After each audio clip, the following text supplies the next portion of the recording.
Today I will be presenting I Am David, written by Anne Holm.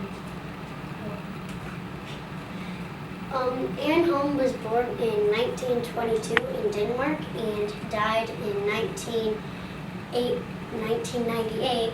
She began her career as a journalist, then became an author selling I Am David that won multiple awards.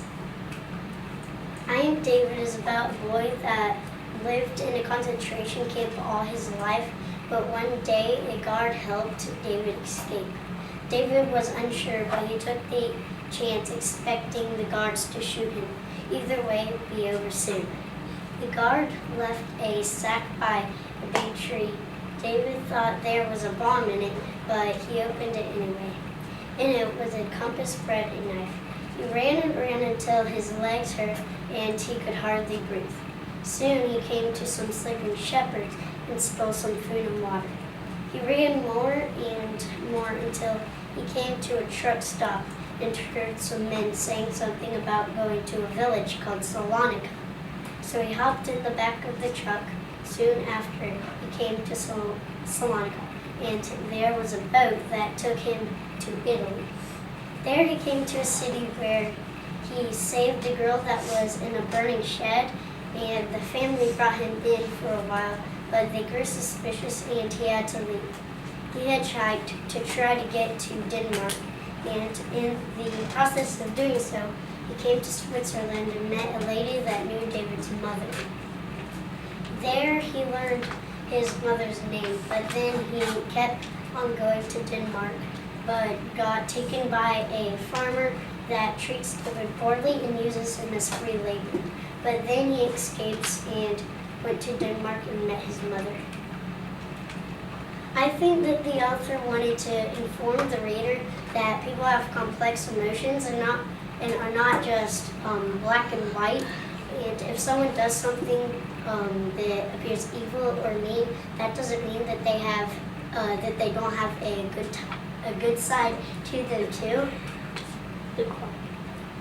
I can compare the book to everyday life because bullies at school can seem mean and horrible, but most of the time bullies have a reason to why they're doing these mean things. And this is kind of like the book because Carlo beats up David, and David did not forgive him even when Carlo is nice to David after David saves Carlo's sister. The book has helped me forgive people that do wrong things because the book has helped me understand that people have complicated emotions. And this book has also helped me appreciate what I have because David was running until he could hardly breathe and his legs hurt, and he didn't complain because even though he had very little food. And when he came to, when the family brought him in to their house, he was so amazed because of all the books they had, and that he got to sleep in a bed even, and that they had soap to wash him with.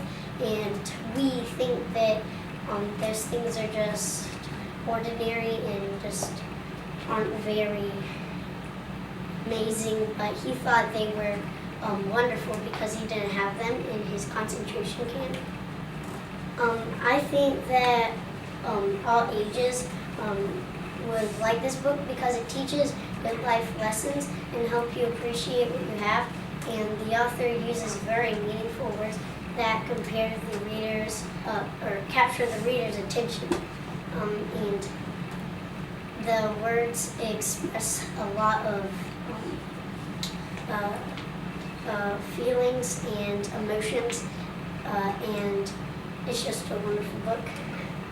Holm uses characters to express the idea of people having complex feelings, and I think that she was very persuasive trying to get me to understand that because she uses that people have complex feelings because of the examples in the story, like the camp guard that lets David escape, and later in the story you would come to figure out that the camp guard knew David's mother, and that's why he let David go, because he kind of liked David's mother, even though he helps the Nazis.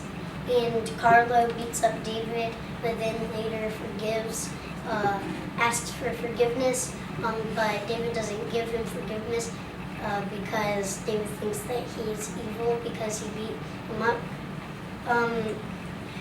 Johannes had once said that violence and cruelty were just a stupid person's way of making himself felt, because it was easier to use your hands to strike a blow than to use your brain to find a logical and just solution to a problem.